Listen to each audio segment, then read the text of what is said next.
El viento sopla donde quiere y oyes su voz, pero no sabes de dónde viene ni a dónde va. Con esta sugerente metáfora se describe en el Evangelio de San Juan el soplo del Espíritu.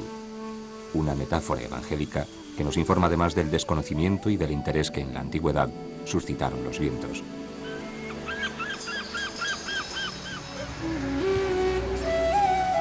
En el siglo I a.C., los chinos, pioneros de tantos descubrimientos, habían elaborado complejas clasificaciones de los 24 vientos de las estaciones y habían utilizado las cometas para comprobar sus diferentes comportamientos. Unas cometas cónicas muy semejantes a las mangas de viento que se emplean en la actualidad en la aeronáutica, pero decoradas con el colorido y la fantasía orientales. Aquellas cometas chinas pueden ser consideradas las precursoras de todos los aparatos de medición hasta hoy. Y se atribuye también a este pueblo la fabricación de las veletas que señalan la dirección del viento. Desde la antigüedad, los vientos pasaron a representar la dirección de donde soplaban, lo que explica que durante siglos se emplearan en los mapas más que como un recurso decorativo, como verdaderos indicadores de dirección.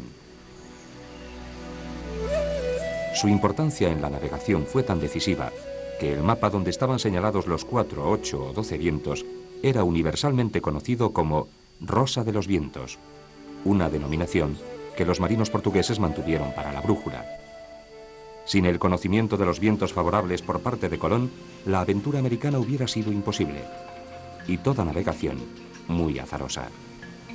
Por eso resulta perfectamente lógico que en el siglo XVI, cuando la cofradía religiosa de los pilotos busca una patrona para su capilla de Córdoba, elija a Nuestra Señora del Buen Aire.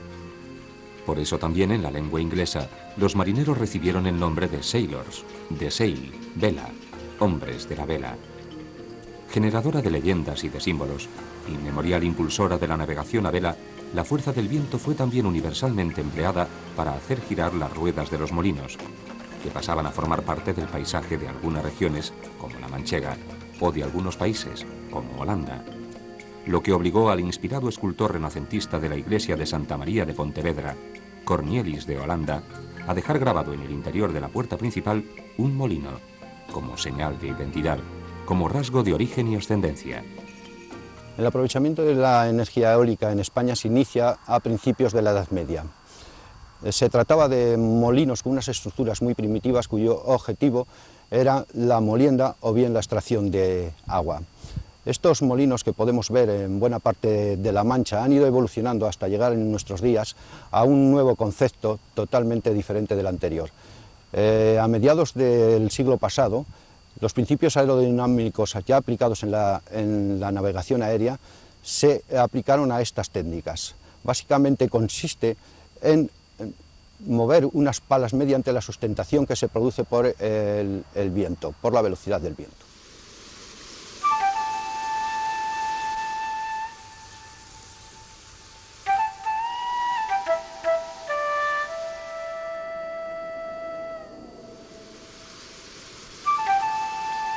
Por toda la geografía española nos podemos encontrar los molinos de viento tradicionales. En Galicia se distribuyen por distintas zonas de la costa y del interior.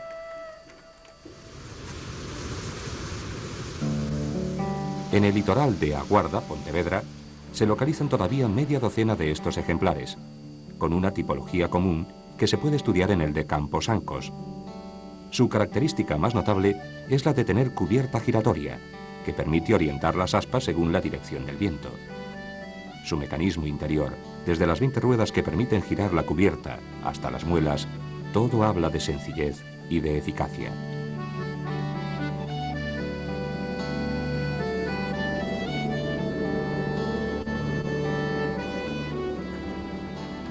Otro emplazamiento privilegiado para estos ingenios es la zona de Catoira. En la parroquia de Abalo, en el Monte Mesón, se levantan 3 molinos, que responden a una nueva tipología de torre fija, que recoge los vientos por los 2 lados.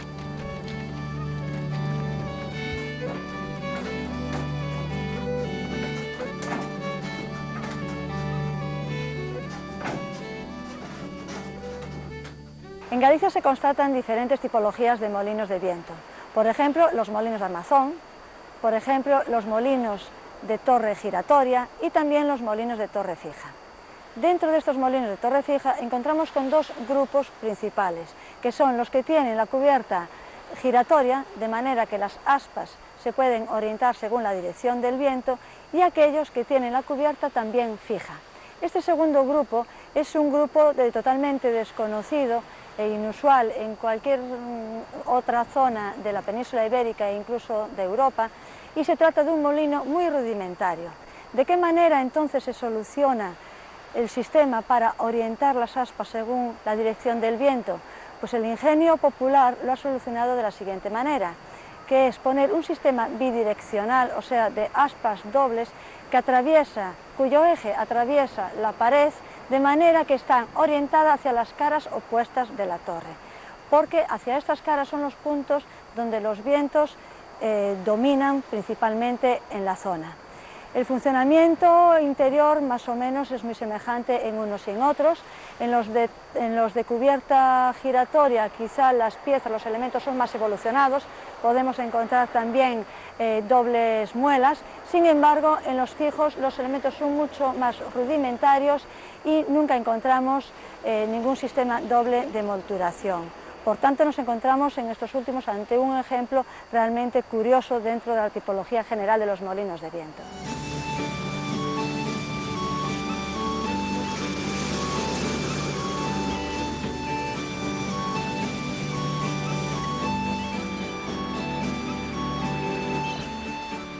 En la costa cantábrica existen un buen número de molinos dignos de estudio.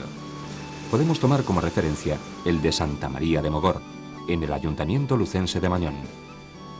Pertenece al tipo de torre con cubierta giratoria, que se mueve desde el exterior por medio de un artilugio denominado metafóricamente o rabo, situado en el lado contrario de donde van las aspas. El desarrollo tecnológico de estos ingenios permitió mejorar su rendimiento e impulsó nuevas relaciones comerciales. Tenemos aquí una torre de 10 metros, más de 10 metros de alto, que pertenece al único molino que se conserva de esta comarca, de una vastísima red de molinos de viento introducidos por unos industriales franceses a finales del siglo XVIII. El molino tiene más altura en realidad porque está construido sobre un túmulo del Neolítico final, un túmulo muy grande, que precede en 1000 años a las pirámides de Egipto. Usaba como marco. Lo importante de estos molinos industriales es que no molían harina para el consumo doméstico inmediato de alrededor, sino que traían los trigos de todas las partes de Europa, del Báltico, de Estados Unidos, los molían aquí, los metían en barriles, porque si los metían en sacos la harina se podía estropear, y los reexportaban otra vez. Traían de Estados Unidos el famoso trigo americano, o de Rusia, o de Prusia, o de los puertos del norte de Francia y mismo de Inglaterra.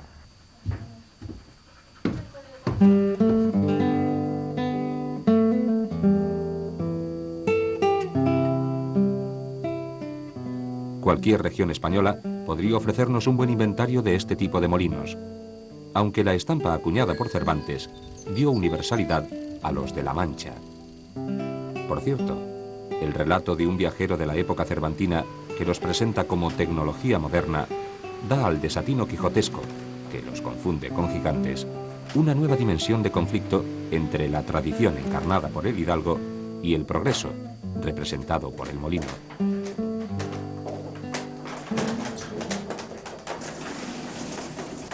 Estamos en la oficina de turismo de Consuegra, Toledo, en La Mancha, en uno de los 11 molinos que rehabilitó el ayuntamiento de Consuegra en la década de los 60. Sin embargo, el origen histórico de estos molinos se remonta al siglo XVI, siglo en el cual, durante una gran sequía, hubo que sustituir los tradicionales molinos de agua por molinos de viento. Pan había que hacer todos los días, y ellos le encontraron aquí esta solución, en estos ingenios.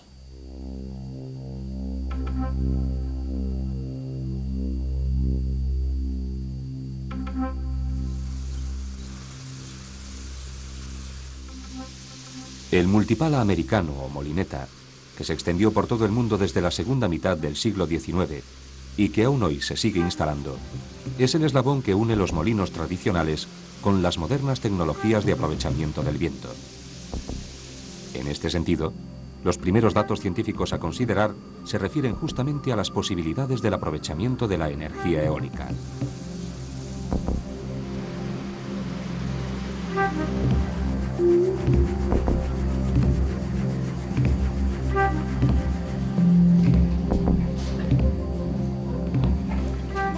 En España se han venido realizando mediciones eólicas que permitan establecer el potencial energético que es capaz de generar el viento. Con estas mediciones se han elaborado mapas eólicos de las distintas comunidades autónomas y se han identificado varias zonas de alto potencial con una capacidad teórica total de generación eléctrica anual superior a 12 millones de megavatios hora. La instalación de un parque eólico requiere, en primer lugar, hacer un estudio del terreno que vamos a ocupar. Se trata de conocer cuál es el viento y la energía que somos capaces de sacar de ese emplazamiento. Para ello se colocan a través de una serie de aparatos, se miden velocidades de viento, velocidades medias, direcciones predominantes y otros datos que nos van a permitir calcular la energía que podemos extraer. Con una máquina determinada y un espacio determinado y esta energía calculamos el número de máquinas a instalar. Con el número de máquinas a instalar podemos conocer perfectamente cuál va a ser la inversión a realizar.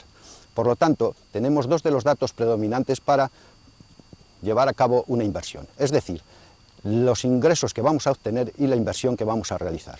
Además de esto, existen otros gastos como son los de operación y mantenimiento que son relativamente importantes en todo tipo de inversión.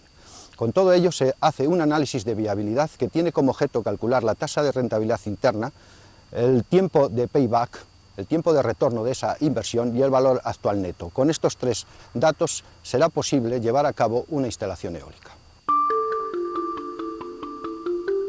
Partiendo de estos datos, a partir de los años 70 se puede hablar del nacimiento de una nueva generación de máquinas eólicas con rendimientos que permiten su explotación económica. El primer sistema de esta nueva tecnología, el más importante y el que presenta más variantes, es su sistema de captación o rotor, compuesto de una serie de aspas que giran alrededor de un eje por efecto del viento y que transforman la energía cinética en mecánica. Los rotores pueden ser de dos tipos, de eje vertical y horizontal.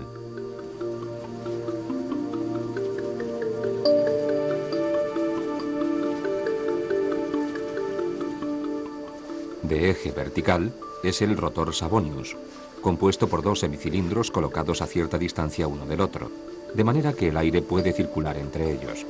Se trata de un dispositivo sencillo, de fácil construcción y en general de pequeña potencia. El rotor Darrieus consta de dos o tres aspas en forma de parábola, unidas a un eje vertical por sus extremos. A pesar de no poder ponerse en marcha solo, es uno de los rotores de eje vertical más avanzados. El rotor Gironil es básicamente semejante al Darrieus, con la particularidad de que sus aspas modifican automáticamente su inclinación en función de la dirección del viento, lo que produce un mejor rendimiento, además de arrancar solo, sin ayuda. Los rotores de eje horizontal, posteriores en el tiempo, están formados generalmente por dos o tres aspas y tienen un rendimiento aerodinámico mayor, pero necesitan un viento con una velocidad relativamente elevada para que comiencen a funcionar, del orden de 5 metros por segundo. Nuestro aerogenerador AE46, certificado por el Germanische Joyce como clase 1, incorpora un rotor de 46 metros de diámetro. Este rotor puede girar a dos tipos de revoluciones, 25.6 revoluciones por minuto en la velocidad alta y 17 revoluciones por minuto en la velocidad lenta.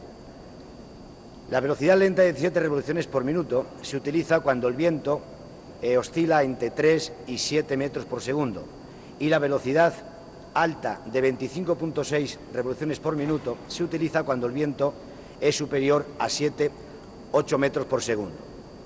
La potencia nominal, el aerogenerador la consigue con una velocidad de viento del orden de unos 13-14 metros por segundo. Con esta velocidad de viento, el aerogenerador está en su potencia nominal de 660 kilovatios.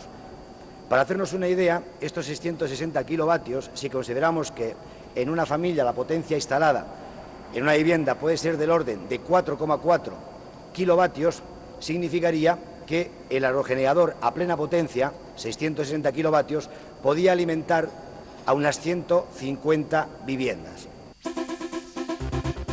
El análisis comparativo del rendimiento de los distintos tipos de rotores nos ilustra gráficamente cómo desde los molinos tradicionales los rotores han ido acercando su rendimiento al considerado óptimo o ideal. Ya hemos visto cómo los molinos tradicionales habían de ser orientados manualmente frente al viento. En las modernas máquinas eólicas se emplean dos sistemas. En las máquinas de pequeña potencia, el sistema de orientación está formado por una aleta estabilizadora situada en la parte posterior del rotor, de manera que encare el viento como una veleta. En los grandes generadores, el sistema de orientación es un servomecanismo automático, compuesto por una pequeña veleta que recoge la dirección del viento y que gobierna el servomecanismo girando el rotor hasta situarlo en la dirección adecuada. El viento debe de incidir siempre en el plano perpendicular al rotor. Para conseguir esto, la máquina debe de seguir siempre la dirección del viento. Esto se consigue a través de un servosistema de orientación que está compuesto por dos motorreductores, uno le vemos aquí, el otro está al otro lado de la máquina, y este sistema se pone en marcha a través de un sensor, que en este caso es la veleta, que está colocada en la parte superior de la máquina. Esa veleta envía la dirección del viento, la señal de la dirección del viento, se lo envía al sistema de control y el sistema de control pone en marcha automáticamente los motorreductores de orientación para seguir constantemente la dirección del viento. Previamente a liberar los sistemas de orientación, los motorreductores, es necesario abrir unas pinzas freno hidráulicas que bloquean la orientación de la máquina, y cuando se ha producido esta abertura de las pinzas hidráulicas, automáticamente se pone en marcha el sistema de orientación para seguir constantemente la dirección de la veleta. Una vez terminada la orientación y cuando el viento coincide exactamente con la posición de la máquina, en ese momento se desconectan los motorreductores de orientación y vuelve a meterse el sistema de frenado hidráulico para bloquear convenientemente la máquina.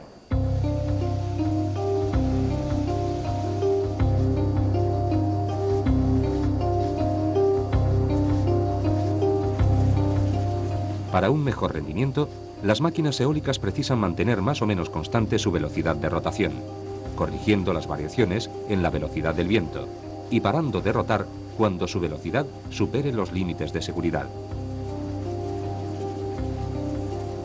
El más primitivo sistema de regulación consiste en una veleta fijada rígidamente a la carcasa del motor, que provoca una inclinación del eje de la máquina con respecto al viento cuando la velocidad de éste aumenta, manteniendo constante la velocidad de rotación y parando el motor cuando llega a una posición perpendicular. En las máquinas de mediana y gran potencia, la regulación se produce por la variación de incidencia de las aspas, también llamada variación de paso, que modifica el ángulo de ataque de las aspas del rotor, aumentando o disminuyendo la potencia de la máquina.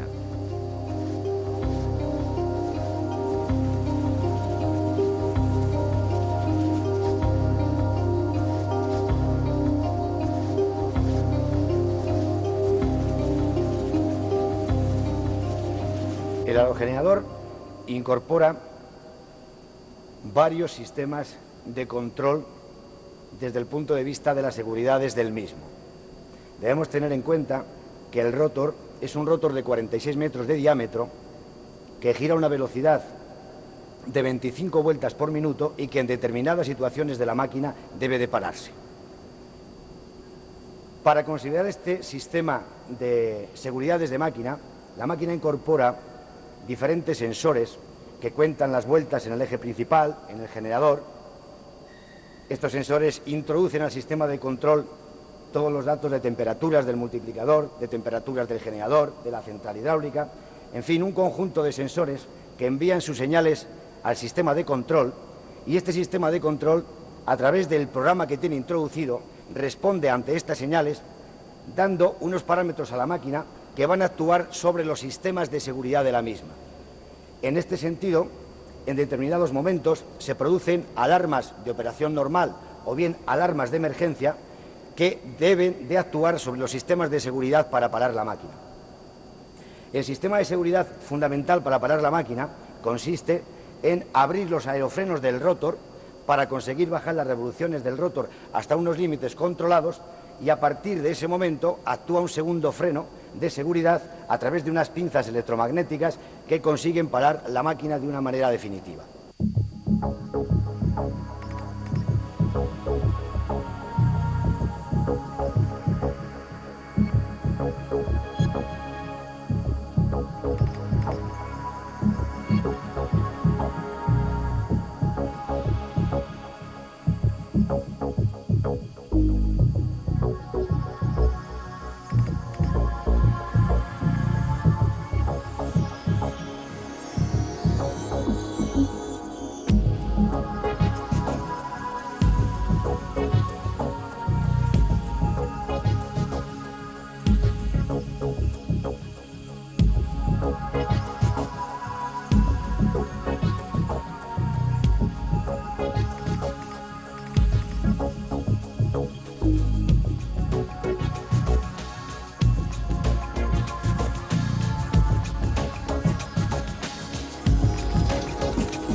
Durante la década de los 80, gracias a la colaboración entre empresas e instituciones españolas, se va a iniciar en España una nueva etapa en el desarrollo de la tecnología eólica. Es el momento en que se crean instalaciones con máquinas de pequeña y mediana potencia que permiten dar un contenido tecnológico básico a la naciente industria del sector. Asimismo, es el momento de adquirir una mayor experiencia en la explotación y mantenimiento de las mismas. Será, sin embargo, a partir de los 90, cuando se construyan en España máquinas eólicas con un alto potencial y un mejor rendimiento económico. Son los años en que se construyen, además, los primeros parques de demostración, conectados ya a la red de distribución eléctrica, y en los que, por su carácter experimental, se considera prioritario el desarrollo tecnológico.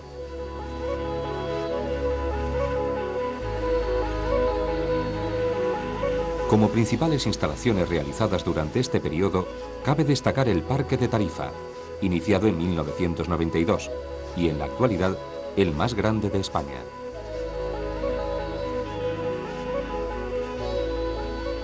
Las empresas que colaboran en este parque siguen estudiando las distintas posibilidades de aprovechamiento de la energía eólica, sobre todo en el campo de la fabricación, instalación y explotación de aerogeneradores españoles. Nos encontramos aquí en Tarifa. En Tarifa ahora hay aproximadamente 110 megavatios instalados con un número de máquinas de aproximadamente 400. Aquí concretamente nos encontramos en la Sierra del Medio con una instalación que se ha creado recientemente, que tiene una potencia instalada de 10 megavatios y 19 máquinas de 660 y 600 kilovatios. El principal desarrollo durante los últimos años ha sido el crecimiento en tamaño de las máquinas.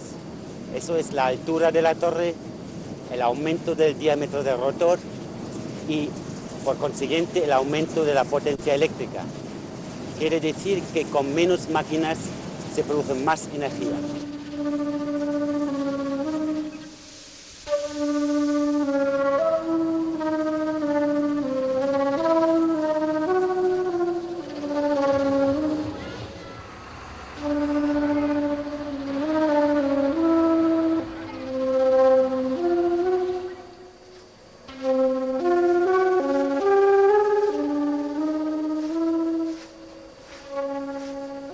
El sector eólico ha experimentado un crecimiento muy importante en los últimos años a escala mundial, tanto en lo que se refiere a la potencia instalada como al desarrollo tecnológico. Durante el año 1995, la potencia instalada ha crecido un 40%, acumulándose un total próximo a 5.000 megavatios. En algunos países como Alemania o la India, el crecimiento supuso en el año 95 la incorporación de más de 1 megavatio diario. En la Unión Europea, a finales de 1998, se disponía de una potencia instalada superior a 6.000 megavatios. El crecimiento de esta potencia en países como Alemania, Dinamarca o España está relacionado con el desarrollo de una tecnología propia y también con las ventajas medioambientales que aporta la eólica en contraposición al uso de las energías convencionales.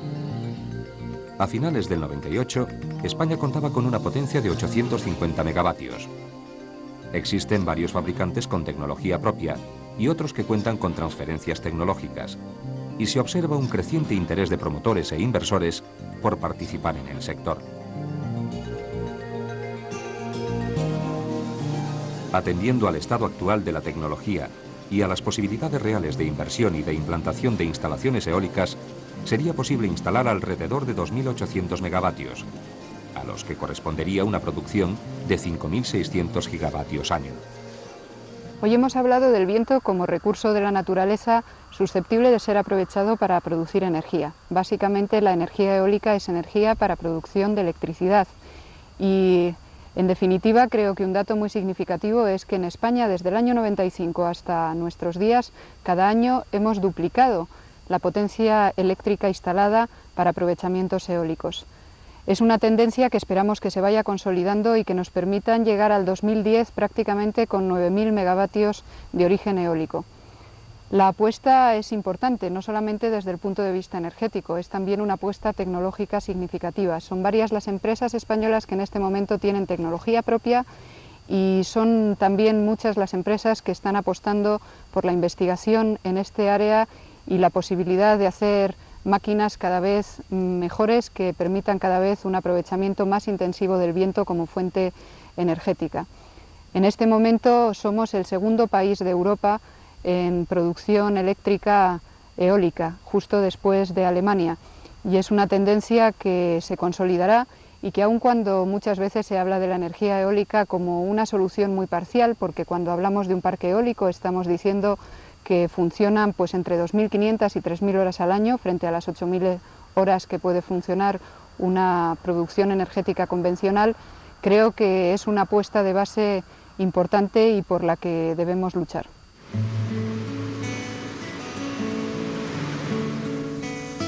Homero describe en la Ilíada el regalo que Eolo le hizo a Ulises para que pudiese volver a su patria. Encerró en un odre el curso de todos los vientos y lo ató con hilo de plata a su nave, para que ningún viento le fuese contrario. Y mandó después el soplo de Céfiro a su favor, para que Ulises llegase a Ítaca. Un regalo semejante al que hoy nos hacen los modernos ingenios eólicos, que recogen todos los vientos en sus aspas y nos entregan después la energía que haga más propicia la travesía de nuestras vidas.